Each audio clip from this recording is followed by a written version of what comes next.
Well, you can always tell when it's an active solar day because all my cables that are not even picking up any instruments, as you can hear. The only thing in the room right now are a couple of fans that aren't even facing microphones. And when they do, you might see a puff of air here or there come popping up. Maybe in the snare, maybe in channel 6, because those drums are right next to each other. But what that doesn't account for are things like a microphone that is in front of a sound source that has nothing coming out of it.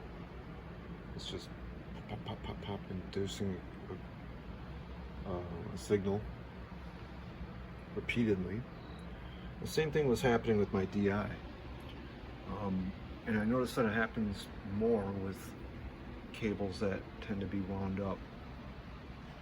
And so it's pretty interesting. The sun's doing something today. It's definitely spurting out stuff, or we're taking things, because you can tell when all the channels jump at once, they're not all plugged in.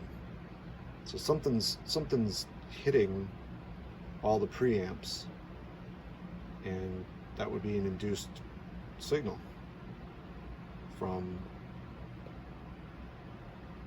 particles from the sun. Pretty interesting. So I just want to give a shout out to Ben Davidson for hipping me to that information. It's pretty amazing stuff. Suspicious Observers has been teaching me about the sun, the correlation to the weather and earthquakes and just about everything on our planet for about the last 10 or 12 years or so. I've been watching him for a really long time now, and pretty interesting stuff, especially when it comes down to wondering why all my channels are jumping at once. And it just happens to be, oh, well, look at all the sunspots in the sun today. Look at all the solar activity we've been having. And even still, look at the weakening magnetic field. It's another indication about how easily those signals are making it through to just cause the funniest little blips in my equipment.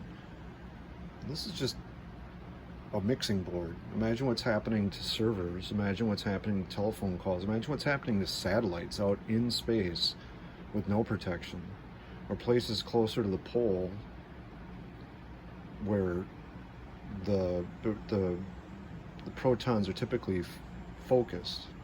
It's interesting. It's really, I find it very fascinating. But just wanted to share.